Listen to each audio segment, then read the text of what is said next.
there, I'm Don. And hi, I'm Cindy. Welcome to Pearls of Liberty for Saturday, November 23rd, 2013. We would like to begin today with a little story related by Jim Garrow, The Purchase of a Billion Rounds. And evidently, it has disappeared. Yeah, just a little background if people don't know who Jim Garrow was. He was on Alex Jones's show a while ago. He's the guy that blew the whistle on the litmus test for the military of being able to fire on Americans, and those are the ones that Obama would keep. And the military came to him and said, "Will you get this information out there?" So he said, "Yes, I will," and he did that. And he's been a covert op in China, either with the CIA or some other similar organization. So he has ties to the military and the intelligence crowd. So this is credible information. He's written a book called The Pink Pagoda, which is exposing the genocide against girls in China, but that's kind of a side issue. And he has a very strong Christian viewpoint, and he's very much a Reagan conservative, but that's kind of almost beside the point, because this is just really encouraging information.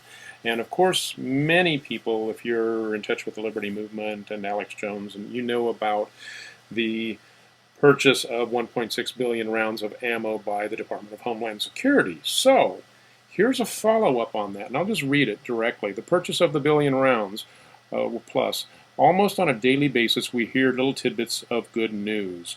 The military source contacted me and assured me that the government purchased 1.6 billion rounds of ammunition for the military. It was reported that the majority of the order never reached the delivery targets. It would appear that military personnel and others have managed to confiscate the ammo. As this is the third source for similar information, I make it public for your viewing pleasure, and for those who did not read between the lines, it was stolen. And more good news continuing on the post that just came in, follow up to that. Sergeant Bilko and Hogan's Heroes. And you can kind of read between the lines on the last one and guess this, but I'd just like the way he puts it.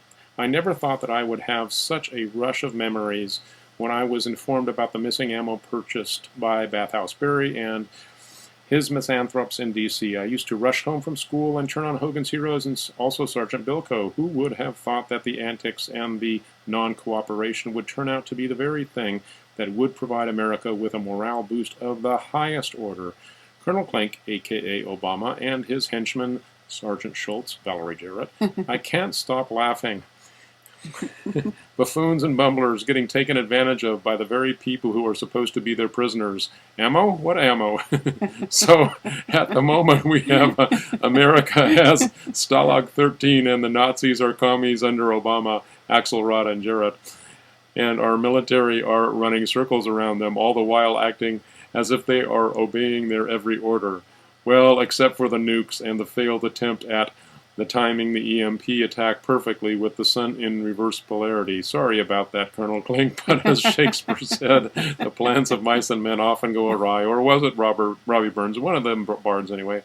So today, I tip my hat to the military and offer them my encouragement to keep on sticking it in Obama's eye. He deserves to keep failing, and frankly, America needs him to fail. Keep up the good work. Sergeants, we always knew that you ran the armed forces, not the senior ranks. That's pretty good news. Yeah, great news. And another bit of good news, more of a visual here. Gun ownership and homicides. These maps are made by the UN Office on Drugs and Crime in 2007, and they clearly show that where gun ownership is highest in the world, crime is lowest on a per capita basis. So this is the gun ownership, and the more intense and darker colors are, well, I shouldn't say intense, the warmer colors are where the gun ownership is the highest. And the highest is around 75 per 100 people. And as we look at this map that shows the homicides, it's almost a perfect inversion. Yeah, they sure look like they need more guns in Russia and Africa and Brazil. So, yeah, I think if I had to choose somewhere else to go, it might be, Argentina, Paraguay, Uruguay, and Peru. Actually, and is that Venezuela up there? That's kind of surprising. Anyway, they're not a real high rate of gun ownership, but the United States is looking pretty good on that demographic right there. Interesting about Australia, they're a little bit on the low gun ownership side, kind of similar, yeah, very similar to the Argentina and Peru. So that's great information. Pass that around to people that think that gun control means less gun homicides, because the more gun ownership you have, the less gun homicides you have. Remarkable. Because there's more good people than bad people. We need to arm the good people, not the criminals. And you take away the gun ownership rights of the criminals, of the good people, and you get more criminals. Here we have just for fun, just kind of an interesting email exchange that Benjamin Fulford had with somebody. Somebody was kind of accusing him of being a Vatican assassin, more or less. Uh-huh. Somebody was kind of accusing him of being aligned with the Jesuits, and so it's an interesting back and forth. But the part of it that we found most interesting was toward the bottom. This person has asked Fulford, "Did you know that the U.S. was incorporated by Lincoln to pay the mercenaries of the Virginia Company for the settlements that originated in the U.S.?" And Fulford said, "No, I did not." So he was not aware of that little bit of information. Yeah, a lot of people know about the bankruptcy under Franklin Delano Roosevelt, but they don't know about the incorporation in 1871, and that's the whole reason that D.C. was actually founded and formed. In our history books, we don't learn that. We learn that it was this great compromise so that one state wouldn't house the capital. Well, that's just a cover story. Anyway, so Fulford is now more educated, so that's a good thing. But I think this kind of stems from the accusation kind of stems from Fulford's liking the current pope, who is a Jesuit. And, you just have to let people play things out on their own and not label things before their time. The current pope looks like he is pursuing a good course, but he is a Jesuit. And I am fully convinced that the Jesuit order has done some horrible things throughout history, and their basic foundation is to snuff out the Reformation. I'm a big Reformation fan, so that doesn't mean you write people off based on their credentials, because God's way is always to work redemption within any structure. He doesn't give people up. So we like Benjamin, and so far we like the current pope. Well, that's interesting that you say that, because that's actually how Fulford closes his email response. Talk to the Vatican, not to me about this stuff. I do not work for them. However, I suggest that instead of looking for enemies and people to fight, that you seek people who have a common interest in spreading love and life. And Fulford was, to some extent, was affiliated, and that only through attending a Jesuit university. And he's very open about that. My connection to the Jesuits is that I attended Sophia University, a Jesuit university in Tokyo, for 3 years. Recently, I passed along a handwritten note to a Jesuit professor I have known personally for close to 30 years, and who I know to be a good man with a good heart. So as you were saying about the Pope, it's being a Jesuit does not absolutely, completely preclude having a good heart. Yeah, hey, there were good Pharisees. The Pharisees got the label that justly deserved for being overly concerned about the law and not concerned about human beings. But there were good Pharisees, and they left and went with Jesus. And the name of one escapes me at the moment. But, Joseph of Arimathea, and there was the Nicodemus. I think I'm thinking of Nicodemus. Not sure if he was a Sadducee or a Pharisee, but anyway, the religious leaders there were some of those that recognized truth. Same principle everywhere, wherever you find it. And I just wanted to tag on to that thought that with this give and take on Fulford, that there was a similar give and take on the comments on Facebook with Jim Garrow's post, is that some people were chiding him for being too naive and of really believing that the good guys were doing this. So even if you get your Sergeant Bilkos and your Hogan's Heroes running the show, if you don't recognize what they're up to, some people are not going to really stop being fearful of Colonel Klink. It's just the way, if you're so suspicious, you're going to find Colonel Klink under staring around you from every corner. So some people are just like that. Yeah, well, I think that there's a paradigm shift that we most of us are making. We're raised to keep your nose clean and keep your fingernails short and pay your taxes and be a good citizen. And some of the of course, we still want to keep our nose and fingernails clean, but but looking a little more deeply into things like taxes and some of the other aspects of what's considered being a, quote, good citizen, end quote, are really not desirable qualities in a free human being. There's a very succinct quote by many of the founders, I think probably most famously by Benjamin Franklin, who said, "A nation of sheep begets a government of wolves." And tying that back to the Gospels again, Jesus was not paying people a compliment when he called them sheep.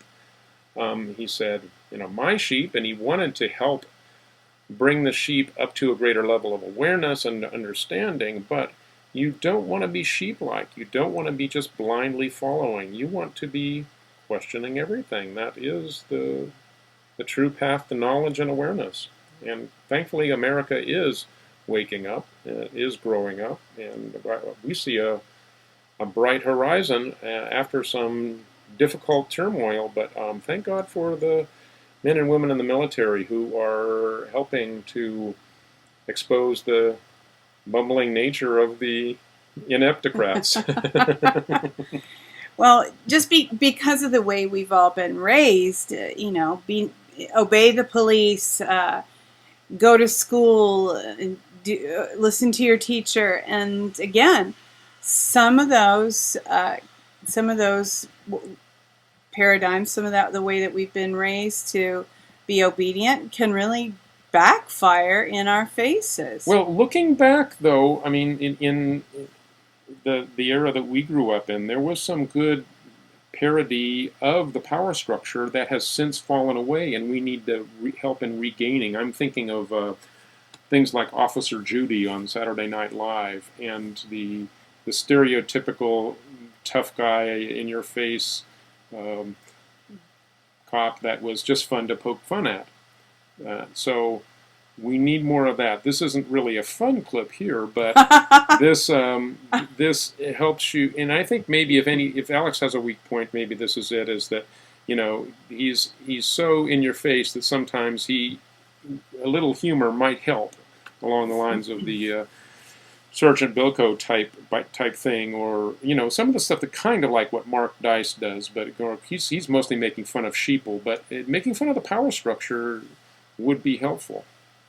Well, in this case, a confrontation did develop yesterday in Dallas. At the end of the official ceremonies, the barricades were taken down, and Alex and his crew had been told that they could have access to this area, and they began to move into it, and all of a sudden the sheriffs showed up. They said that they've been getting along very well with the Dallas police, but evidently these sheriffs were moved by the DHS to become confrontational. It's interesting.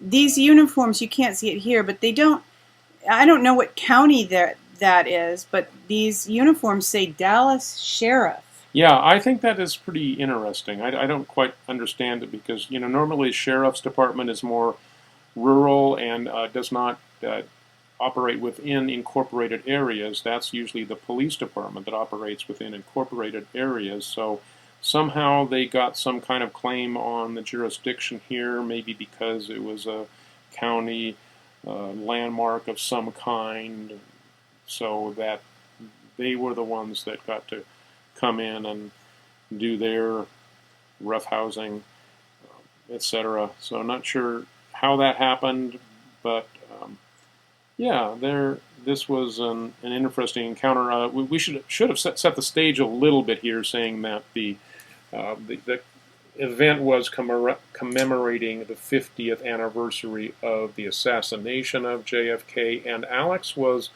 protesting the event's lack of free speech. In other words, these guys that were in control of the event, the establishment, were just presenting the official story that no one believes anymore, that there was this lone gunman named Lee Harvey Oswald, and virtually 80% or more of Americans know that it was a CIA hit team that actually took out Kennedy, and in cooperation with the mob and with full cooperation of the administration that came in afterwards, LBJ, etc. So if you watch the film JFK, as we did last night, you know all that. And Alex was protesting, and other people, obviously, with him, were protesting the lack of free speech at this event. And then this encounter ensued. I did just look up Dallas County, and there is a Dallas. It is Dallas County as well as the city of Dallas. Sure, but in the particular area they were in. Yeah, and is that you're county? Right. No, typically you're right. The county doesn't have jurisdiction over the city police and what the cities. Well, the separate jurisdictions, right, supposedly. Exactly. Yeah. There's incorporated areas and non-incorporated I areas. don't remember seeing Dallas County Sheriff on. I just remember seing Dallas Sheriff, which seems kind of odd. The whole thing just seemed odd and unexpected, and not in agreement with what had happened up until this point. Yeah. One interesting aspect of Alex's show yesterday, though, was the fact that, and this is a part of the video of what happened in Dallas yesterday. This happens to be Vivian Kubrick, who is Stanley Kubrick's daughter and also a filmmaker herself. So that was kind of a little bonus interview yesterday that Alex did with her. Yeah, absolutely. Very interesting. And she is kind of an interesting person. I didn't know anything about her until she made her appearance yesterday. So we checked her out a little bit. And interestingly enough, she has been involved since 1999 in the Church of Scientology and has lost contact with her family. I don't know if maybe she's kind of been in hiding and she's coming out now, because she was very open yesterday about her identity. And maybe she heard about all those attractive men, Tom Cruise and John Travolta, that were in that club and wanted to join. You think that's why she became a Scientologist? Very well might be. Well, I can't help but wonder, and I think I've even speculated before in our videos, that I wonder sometimes whether Tom Cruise is in the Church of Scientology because they can offer him some kind of protection, because he really pushes against the establishment with regard to the roles that many of the roles that he takes. So maybe they have some kind of a secret protection against the Illuminati or something. Yeah, it's possible. They definitely have their own security, which is a large force. So that's certainly possible. So with that, we thank you for joining us for this week's Pearls of Liberty and hope that you're having a pleasant weekend. And as always, we remind you to see the world the way that it really is. Then see yourself in it, not escaping from it. Walk your walk. You are the one you've been waiting for.